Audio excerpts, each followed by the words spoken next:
ಮಧ್ಯಾಹ್ನ ಕರ್ನಾಟಕ ಅಗ್ರವಾರ್ತೆಯ ಮತ್ತೊಂದು ಎಕ್ಸ್ಕ್ಲೂಸಿವ್ ಸುದ್ದಿ.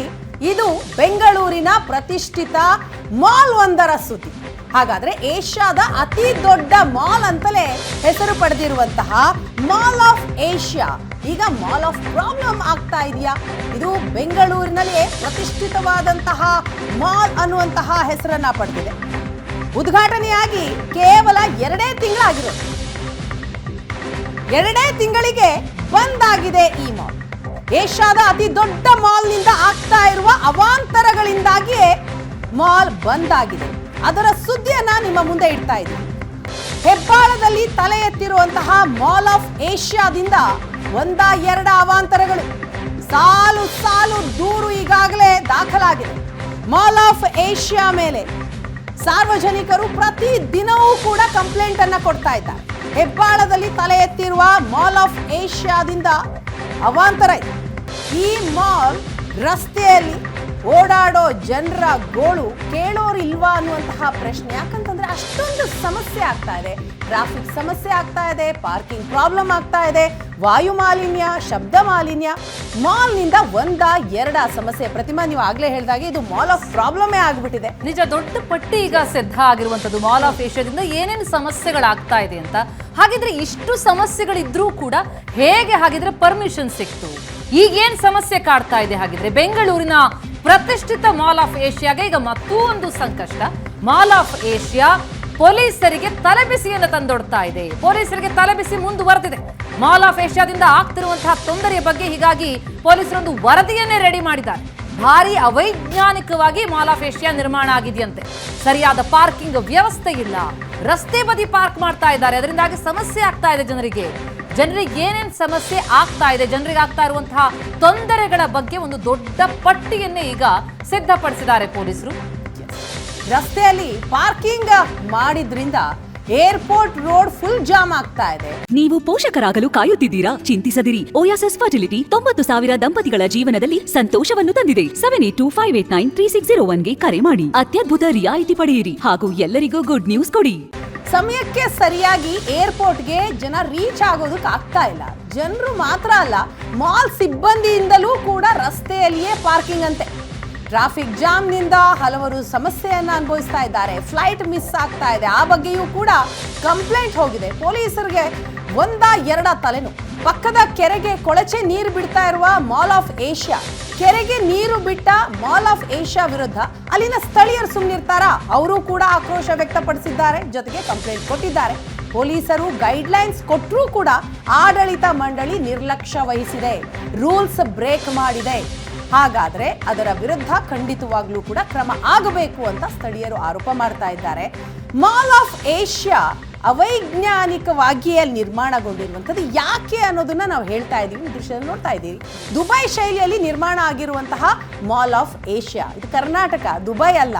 ಸೊ ಆ ಮಾದರಿಯಲ್ಲಿ ಇಲ್ಲಿ ಮಾಡಿದ್ರೆ ಏನಾಗುತ್ತೆ? 300 ಮಳಿಗೆಗಳಿದೆ, 1,00,000 ಜನ ಸೇರುವಷ್ಟು ಸ್ಥಳಾವಕಾಶ ಇದೆ.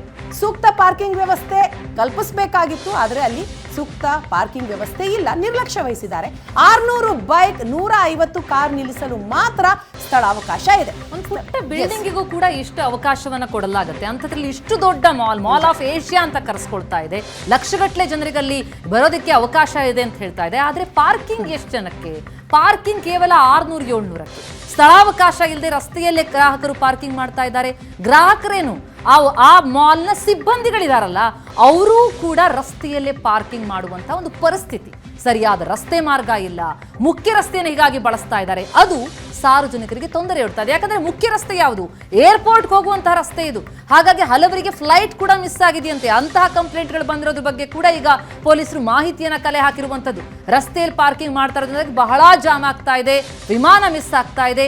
ಅಷ್ಟೇ ಅಲ್ಲ, ಪಕ್ಕದ ಕೆರೆಗೆ ಕೊಳಚೆ ನೀರನ್ನ ಬಿಡ್ತಾ ಇದ್ದಾರೆ ಮಾಲ್ ಆಫ್ ಏಷ್ಯಾದವರು ಅನ್ನುವಂತಹ ಬಹುದೊಡ್ಡ ಆರೋಪ ಕೇಳಿ ಬರ್ತಾ ಇದೆ. ಈ ರೀತಿಯಲ್ಲಿ ಒಂದಾದ ಮೇಲೊಂದು ಪ್ರಾಬ್ಲಮ್ಗಳು, ಸಮಸ್ಯೆಗಳ ಸರಮಾಲೆ ಈ ಮಾಲ್ ಆಫ್ ಏಷ್ಯಾದಿಂದ ಕಂಡು ಬರ್ತಾ ಇದೆ. ಇಷ್ಟಾಗಿಯೂ ಕೂಡ ಅದರ ವಿರುದ್ಧ ಕ್ರಮ ಕೈಗೊಳ್ಳೋದಕ್ಕೆ ಈಗ ಮುಂದಾಗಿರುವಂತದ್ದು. ಗೈಡ್ಲೈನ್ಸ್ ಕೊಟ್ಟಿದೆಯಂತೆ ಪೊಲೀಸರು. ಇನ್ನು ಪೊಲೀಸರ ಡಿಮ್ಯಾಂಡ್ ಏನು ಅಂತ ನೋಡ್ತಾ ಹೋಗೋದಾದ್ರೆ, ಮಾಲ್ ಆಫ್ ಏಷ್ಯಾಗೆ ಗೈಡ್ಲೈನ್ಸ್ ನೀಡಿದ್ದಾರೆ ಪೊಲೀಸರು. ಪೊಲೀಸ್ ಇಲಾಖೆ ಎಲ್ಲ ಗೈಡ್ಲೈನ್ಸ್ ಕೊಟ್ಟಿದೆ. ಗೈಡ್ಲೈನ್ಸ್ ನೀಡಿದ್ರೂ ಕೂಡ ಅಲ್ಲಿ ನಿರ್ಲಕ್ಷ್ಯ ವಹಿಸಲಾಗಿದೆ. ನಿರ್ಲಕ್ಷಿಸಿದ್ರಿಂದ ಹಾಕಿ ಈಗ ಸಿಟ್ಟಾಗಿದೆ. ಗ್ರಾಹಕರಿಗೆ ಸೂಕ್ತ ಪಾರ್ಕಿಂಗ್ ವ್ಯವಸ್ಥೆ ಮಾಡಬೇಕಾಗಿತ್ತು, ಅದು ಕೂಡ ಮಾಡಿಲ್ಲ. ಪೊಲೀಸರು ಆರಂಭದಲ್ಲೇ ಹೇಳಿದ್ರು 2,000 ಕಾರು 8,000 ಬೈಕ್ ಪಾರ್ಕಿಂಗ್ಗೆ ವ್ಯವಸ್ಥೆ ಕಲ್ಪಿಸಬೇಕು. ಈಗಿರುವ ರಸ್ತೆ ಬಳಸಿದ್ರೆ ಟ್ರಾಫಿಕ್ ಜಾಮ್ ಖಂಡಿತವಾಗ್ಲೂ ಆಗುತ್ತೆ. ಮಾಲ್ಗೆ ತೆರಳೋದಕ್ಕೆ ನೂತನ ರಸ್ತೆ ನಿರ್ಮಾಣಕ್ಕೆ ಪೊಲೀಸರು ಆಗ್ರಹವನ್ನ ಕೂಡ ಮಾಡಿದ್ದಾರೆ. ಎಲ್ಲವೂ ಕೂಡ ಇಲ್ಲಿ ಆಡಳಿತ ಮಂಡಳಿಯ ನಿರ್ಲಕ್ಷ್ಯ ಎದ್ದು ಕಾಣ್ತಾ ಇದೆ. ಇದರಿಂದ ಅಲ್ಲಿನ ಸ್ಥಳೀಯರು ಕೂಡ ಸಮಸ್ಯೆಯನ್ನ ಅನುಭವಿಸ್ತಾ ಇದ್ದಾರೆ. ಎಸ್, ಈಗ ಹಾಗಾಗಿ ಒಂದು ರಿಪೋರ್ಟ್ ರೆಡಿ ಮಾಡಿ ನೋಟಿಸ್ ಕೊಡಲಾಗಿದೆ ಮಾಲ್ ಆಫ್ ಏಷ್ಯಾಗೆ. ಈಗ ನೋಟಿಸ್ಗಳ ಸಂಕಷ್ಟ ಕಾಡ್ತಾ ಇದೆ. ಯಾಕಂದ್ರೆ ಬಿಬಿಎಂಪಿ, ಮಾಲಿನ್ಯ ನಿಯಂತ್ರಣ ಮಂಡಳಿ, NH ಪ್ರಾಧಿಕಾರ, ಕಮರ್ಷಿಯಲ್ ಟ್ಯಾಕ್ಸ್ ಇಲಾಖೆ, ಹೀಗೆ ಎಲ್ಲಾ ಇಲಾಖೆಗಳಿಂದಲೂ ನೋಟಿಸ್. ಮಾಲ್ ರೆಡಿ ಆಗ್ಬಿಟ್ಟಿದೆ, ಆದ್ರೆ ಮಾಲ್ಗೆ ಬೇಕಾದಂತ ವ್ಯವಸ್ಥೆಯನ್ನು ಮಾಡಿಲ್ಲ. ಹಾಗಾಗಿ ಒಂದೊಂದೇ ಇಲಾಖೆಯಿಂದ ಈಗ ನೋಟಿಸ್ ಜಾರಿ ಆಗ್ತಾ ಇದೆ. ಅಂದ್ರೆ ಎಲ್ಲ ನಿಯಮಗಳನ್ನ ಗಾಳಿಗೆ ತೂರಿದ್ದಾರೆ. ಪಾರ್ಕಿಂಗ್ ಏರಿಯಾ ಅಂತ ಏನು ಪ್ಲಾನ್ ನಲ್ಲಿ ತೋರಿಸಿದ್ರಲ್ಲ, ಅಲ್ಲಿ ಪಾರ್ಕಿಂಗ್ ಏರಿಯಾ ಈಗ ಪಾರ್ಟಿ ಏರಿಯಾ ಅಂತ ಮಾರ್ಪಾಡು ಮಾಡ್ಕೊಂಡಿದ್ದಾರೆ. ಹಾಗಾಗಿ ಅಲ್ಲೂ ಕೂಡ ನಿಯಮದ ಉಲ್ಲಂಘನೆಯಾಗಿದೆ. ಜೊತೆಗೆ ಮಾಲಿನ್ಯ ನಿಯಂತ್ರಣ ಮಂಡಳಿ ಕೂಡ ಈಗ ನೋಟಿಸ್ ಅನ್ನ ಕೊಡ್ತಾ ಇದೆ, ಅಲ್ಲೂ ಕೂಡ ನಿಯಮದ ಉಲ್ಲಂಘನೆಯಾಗಿದೆ. ಹೆದ್ದಾರಿ ನಿಯಮಗಳನ್ನ ಗಾಳಿಗೆ ತೂರಿದ್ದಾರೆ, ಅಲ್ಲೂ ಕೂಡ ನಿಯಮದ ಉಲ್ಲಂಘನೆಯಾಗಿದೆ. ಬಿಬಿಎಂಪಿ ಸ್ಕೆಚ್ ಅನ್ನೇ ಬದಲಾಯಿಸಿ ಕಾಮಗಾರಿ ಮಾಡಿದ್ದಾರೆ ಅನ್ನುವಂತಹ ಆರೋಪ. ಹಾಗಾಗಿ ಈಗ ಬಿಬಿಎಂಪಿ ಕೂಡ ಇದರ ಬಗ್ಗೆ ಆಕ್ಷೇಪವನ್ನ ವ್ಯಕ್ತಪಡಿಸ್ತಾ ಇರುವಂತದ್ದು. ಈ ರೀತಿಯಲ್ಲಿ ಒಂದಾದ ಮೇಲೊಂದು ಪ್ರಾಬ್ಲಮ್ಗಳು ಕಾಡ್ತಾ ಇದೆ. ಯಾಕಂದ್ರೆ ಅದೇ ಮಾಡ್ಕೊಂಡಿರುವಂತದ್ದು, ಮಾಲ್ ಒಂದೂ ಕೂಡ ನಿಯಮವನ್ನ ಪಾಲಿಸಿಲ್ಲ. ಎಲ್ಲ ಕಡೆಗಳಿಂದಲೂ ಎಲ್ಲ ಆಂಗಲ್ ನಿಂದಲೂ ಕೂಡ ನಿಯಮದ ಉಲ್ಲಂಘನೆಯಾಗಿದೆ. 90 ಡೆಸಿಬಲ್ ಸೌಂಡ್ ಹೊರಬರ್ತಾ ಇದೆ ಅಂತ ಹೇಳಿ ನೋಟಿಸ್ ಜಾರಿಯಾಗಿದೆ. ಅಕ್ಕಪಕ್ಕದ ಅಪಾರ್ಟ್ಮೆಂಟ್ ನಿವಾಸಿಗಳಿಗೆ ಭಾರಿ ತೊಂದರೆಯಾಗಿದೆ. ಹಾಗಾಗಿ ಶಬ್ದ ಮಾಲಿನ್ಯ ಮಾಪನ ಮಾಡಿದ ವೇಳೆ ಅಲ್ಲಿ ನಿಯಮದ ಉಲ್ಲಂಘನೆ ಆಗಿದ್ದು ಬೆಳಕಿಗೆ ಬಂತು. ಅಲ್ಲೂ ಕೂಡ ರೂಲ್ಸ್ ಬ್ರೇಕ್. ನಿಜ. ಬಿಬಿಎಂಪಿ, ಪರಿಸರ ಮಾಲಿನ್ಯ ನಿಯಂತ್ರಣ ಮಂಡಳಿ, ಹೆದ್ದಾರಿ ಪ್ರಾಧಿಕಾರದಿಂದ ಈಗ ನೋಟಿಸ್ ನೀಡಲಾಗಿದೆ. ಆಡಳಿತ ಮಂಡಳಿಯ ನಿರ್ಲಕ್ಷ್ಯದ ವಿರುದ್ಧ ಎಲ್ಲರೂ ಆಕ್ರೋಶ ವ್ಯಕ್ತಪಡಿಸ್ತಾ ಇದ್ದಾರೆ. ಮಾಲ್ ಆಫ್ ಏಷ್ಯಾಗೆ ನೋಟಿಸ್ಗಳ ಸಾಲ್ ನೋಟಿಸ್ಗಳು ಹೋಗ್ತಾ ಇದೆ. ಮಾಲ್ ಆಫ್ ಏಷ್ಯಾಗೆ ಬಿಬಿಎಂಪಿಯಿಂದಲೂ ಕೂಡ ನೋಟಿಸ್ ಜಾರಿಯಾಗಿದೆ. ಬಿಬಿಎಂಪಿ ಅನುಮೋದನೆ ನೀಡಿದ ಪ್ಲಾನ್ ನಂತೆ ಕಟ್ಟಡ ಆಗಿಲ್ಲ. ಪಾರ್ಕಿಂಗ್ ಅಂತ ಅನುಮತಿ ಪಡೆದಿದ್ದಾರೆ, ಆದರೆ ಅಲ್ಲಿ ಪಾರ್ಕಿಂಗ್ ಮಾಡಿಲ್ಲ, ಪಾರ್ಟಿ ಏರಿಯಾ ಮಾಡಿದ್ದಾರೆ. ಮಾಲ್ ಆಫ್ ಏಷ್ಯಾಗೆ ಬಿಬಿಎಂಪಿಯಿಂದ ಈಗ ನೋಟಿಸ್. ಬಿಬಿಎಂಪಿ ಅನುಮೋದನೆ ನೀಡಿದ ಪ್ಲಾನ್ ನಂತೆ ಕಟ್ಟಡ ನಿರ್ಮಾಣ, ಪಾರ್ಕಿಂಗ್ ಅಂತ ಅನುಮತಿ ಪಡೆದು ಪಾರ್ಟಿ ಹಾಲ್ ಮಾಡಿದ್ದಾರೆ. ಅನಧಿಕೃತವಾಗಿ ಪಾರ್ಟಿ ಹಾಲ್ ನಿರ್ಮಿಸೋರಿದ್ದಕ್ಕೆ ಈಗ ನೋಟಿಸ್ ಹೋಗಿದೆ. ಬಿಬಿಎಂಪಿಯ ನಕ್ಷೆ ನಿಯಮ ಕೂಡ ಅಲ್ಲಿ ಆಡಳಿತ ಮಂಡಳಿ ಉಲ್ಲಂಘಿಸಿದೆ. ಬಿಬಿಎಂಪಿ ನಕ್ಷೆ ಉಲ್ಲಂಘನೆ ಆದರೂ ಕೂಡ NOC ಹೇಗೆ ನೀಡಿದ್ರು ಅಧಿಕಾರಿಗಳು? ಇದು ದೊಡ್ಡ ಪ್ರಶ್ನೆ. ಮಾಲ್ಗೆ NOC ನೀಡಿದ್ದಾರೆ ಅಧಿಕಾರಿಗಳು. ಈಗ ಯಾರು NOC ಕೊಟ್ಟಿದ್ದಾರೋ ಆ ಅಧಿಕಾರಿಗಳಿಗೂ ಕೂಡ ಢವಢವ ಶುರುವಾಗಿದೆ. ಮಾಲ್ ಆಫ್ ಏಷ್ಯಾಗೆ NOC ಕೊಟ್ಟಿರೋದ್ರ ಹಿಂದೆ ಹಲವು ಅನುಮಾನ ಕಾಡ್ತಾ ಇದೆ. NOC ನೀಡಿದ್ದ ಅಧಿಕಾರಿಗಳ ವಿರುದ್ಧ ತನಿಖೆಗೂ ಕೂಡ ಆಯುಕ್ತರಿಂದ ಸೂಚನೆ ಹೋಗಿದೆ.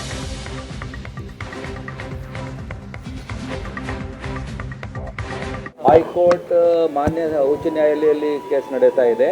ಅಲ್ಲಿ ನಮ್ಮ ಪೊಲೀಸ್ ಕಮಿಷನರ್ ಅವರಿಗೆ ಕೆಲವು ಡೈರೆಕ್ಷನ್ ಇದೆ, ಆ ಪ್ರಕಾರ ಅವರು ಮಾಡ್ತಾ ಇದ್ದಾರೆ. ಅವರಿಗೆ ನಾವು ಸಹಕಾರ ಸಹಯೋಗ ಎಲ್ಲ ಕೊಡ್ತಾ ಇದ್ದೀವಿ.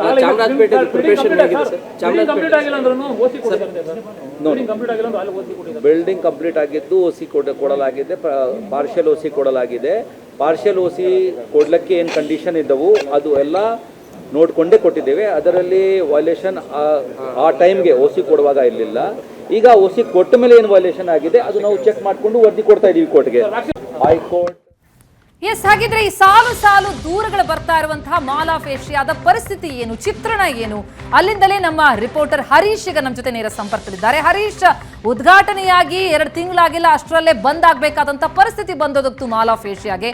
ಹೆಸರಿಗೆ ಏಷ್ಯಾದ ದೊಡ್ಡ ಮಾಲ್ ಅಂತ ಕರೆಸ್ಕೊಳ್ತಾ ಇದೆ, ಆದ್ರೆ ನಿಜಕ್ಕೂ ಕೂಡ ಅಲ್ಲಿರುವಂತಹ ಸಮಸ್ಯೆಗಳ ಸರಮಾಲೆ ಇನ್ನೂ ದೊಡ್ಡದು ಅಂತಲೂ ಸ್ಪಷ್ಟ ಆಗ್ತಾ ಇದೆ. ಆ ಮಾಲ್ ನೋಡ್ತಾ ಇದ್ರೆ ತಾವು ಅಲ್ಲಿನ ಚಿತ್ರಣ ನೀಡೋದಾದ್ರೆ ಏನೇನು ಸಮಸ್ಯೆಗಳು ಎದ್ದು ಕಾಣ್ತಾ ಇದೆ, ಹೇಗೆ ಹಾಗಿದ್ರೆ ಪರ್ಮಿಷನ್ ಸಿಕ್ತು? ನೋ ಅಬ್ಜೆಕ್ಷನ್ ಸರ್ಟಿಫಿಕೇಟ್ ಕೊಡಬೇಕು ಅಂತಂದ್ರೆ ಅಲ್ಲಿ ಅಬ್ಜೆಕ್ಷನ್ಗೆ ಆಸ್ಪದ ಇರಬಾರ್ದು, ಆದ್ರೆ ಇಲ್ಲಿ ನೋಡಿದ್ರೆ ಅಬ್ಜೆಕ್ಷನ್ಗಳ ಪಟ್ಟಿನೇ ಕಂಡು ಬರ್ತಾ ಇದೆಯಲ್ಲ.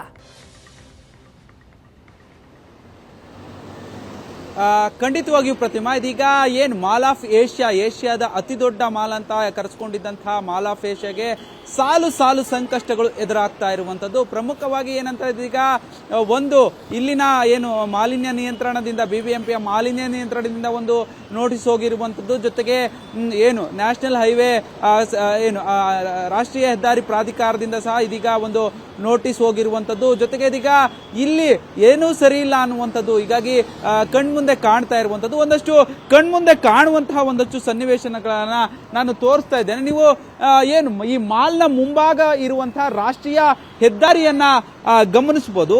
ಕೆಲವೊಂದಷ್ಟು ರಾಷ್ಟ್ರೀಯ ಹೆದ್ದಾರಿಯ ಒಂದಷ್ಟು ನಿಯಮಗಳನ್ನ ಪಾಲಿಸಬೇಕಾಗತ್ತೆ. ನೀವು ನೋಡ್ತಾ ಇರ್ಬೋದು ಮಾಲ್ನ ಒಂದು 100 ಮೀಟರ್ ಕೂಡ ಇಲ್ಲ, ಒಂದು 750 ಒಂದು 100-150 ಮೀಟರ್ ಇರ್ಬೋದು, ಅಷ್ಟರ ಅಂತರದಲ್ಲೇ ಹೆದ್ದಾರಿ ಬರುತ್ತೆ. ಇಲ್ಲಿ ಸ್ಪಷ್ಟವಾಗಿ ಗೊತ್ತಾಗುತ್ತೆ, ಇಲ್ಲಿ ಏರ್ಪೋರ್ಟ್ಗೆ ಹೋಗುವಂತಹ ಜನರಿಗೆ ಇಲ್ಲಿ ಒಂದು ಫ್ಲೈಓವರ್ ನಿರ್ಮಾಣವನ್ನು ಸಹ ನಾವು ನೋಡಬಹುದು.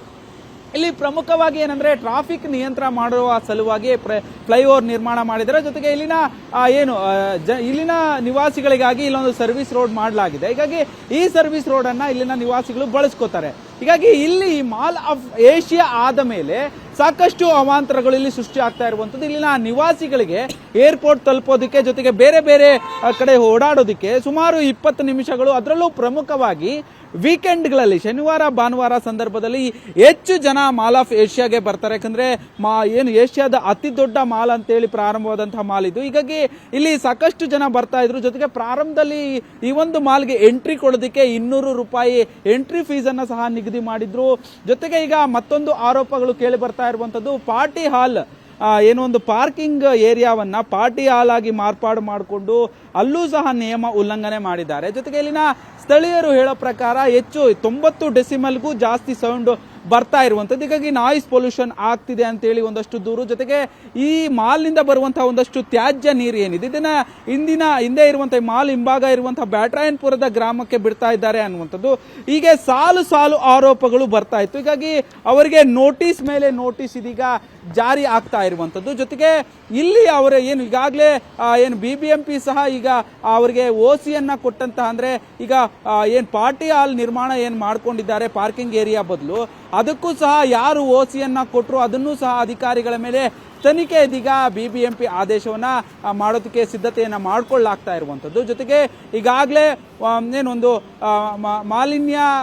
ಮಾಲಿನ್ಯದ ವಿಚಾರದಲ್ಲೂ ಸಹ ಒಂದಷ್ಟು ನಿಯಮ ಉಲ್ಲಂಘನೆ ಆಗಿದೆ. ಹೀಗಾಗಿ ಪೊಲ್ಯೂಷನ್ ಕಂಟ್ರೋಲ್ ಬೋರ್ಡ್ ಅವರು ಸಹ ಒಂದು ನೋಟಿಸ್ ಅನ್ನ ಕೊಟ್ಟಿರುವಂತದ್ದು. ಜೊತೆಗೆ NHAI ರಾಷ್ಟ್ರೀಯ ಹೆದ್ದಾರಿ ಪ್ರಾಧಿಕಾರದವರು ಸಹ ಒಂದಷ್ಟು ಈಗಾಗಲೇ ಅವರಿಗೆ ನೋಟಿಸ್ ಅನ್ನ ಕೊಟ್ಟಿರುವಂತದ್ದು. ಹೀಗಾಗಿ ಸಾಲು ಸಾಲು ಆರೋಪಗಳು ಇದೀಗ ಮಾಲ್ ಆಫ್ ಏಷ್ಯಾ ವಿರುದ್ಧ ಕೇಳಿ ಬರ್ತಾ ಇದೆ. ಜೊತೆಗೆ ಇಲ್ಲಿ ಸರಿಯಾದ ಪಾರ್ಕಿಂಗ್ ಇಲ್ಲ, ಅಂದ್ರೆ ವೀಕೆಂಡ್ ಆದ್ರೆ ಸಾಕು ಅಲ್ಲಿ ಪಾರ್ಕಿಂಗ್ ವ್ಯವಸ್ಥೆ ಇರೋದ್ರಿಂದ ಈ ರಸ್ತೆಯಲ್ಲಿ ಪಾರ್ಕಿಂಗ್ ಮಾಡ್ತಾರೆ. ಹೀಗಾಗಿ ಟ್ರಾಫಿಕ್ ವಿಪರೀತವಾಗಿ ಜಾಮ್ ಆಗ್ತಾ ಇರುವಂತದ್ದು. ಈ ನಿಟ್ಟಿನಲ್ಲಿ ಸಾಲು ಸಾಲು ಆರೋಪಗಳ ಹಿನ್ನೆಲೆಯಲ್ಲಿ ಇದೀಗ ಮಾಲ್ ಆಫ್ ಏಷ್ಯಾಗೆ ನೋಟಿಸ್ ಮೇಲೆ ನೋಟಿಸ್ ಜಾರಿ ಆಗ್ತಾ ಇರುವಂತದ್ದು.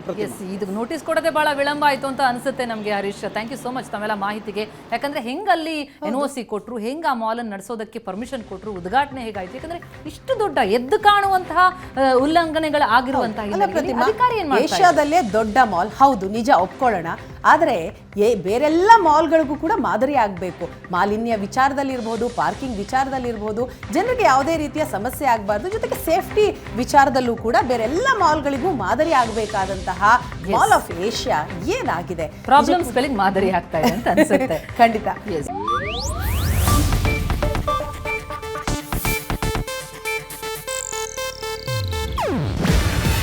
ಇದು ಏಷ್ಯಾನೆಟ್ ನ್ಯೂಸ್ ನೆಟ್ವರ್ಕ್ ಪ್ರಸ್ತುತಿ. ನೀವು ನೋಡ್ತಿದ್ದೀರಾ ಏಷ್ಯಾನೆಟ್ ಸುವರ್ಣ ನ್ಯೂಸ್.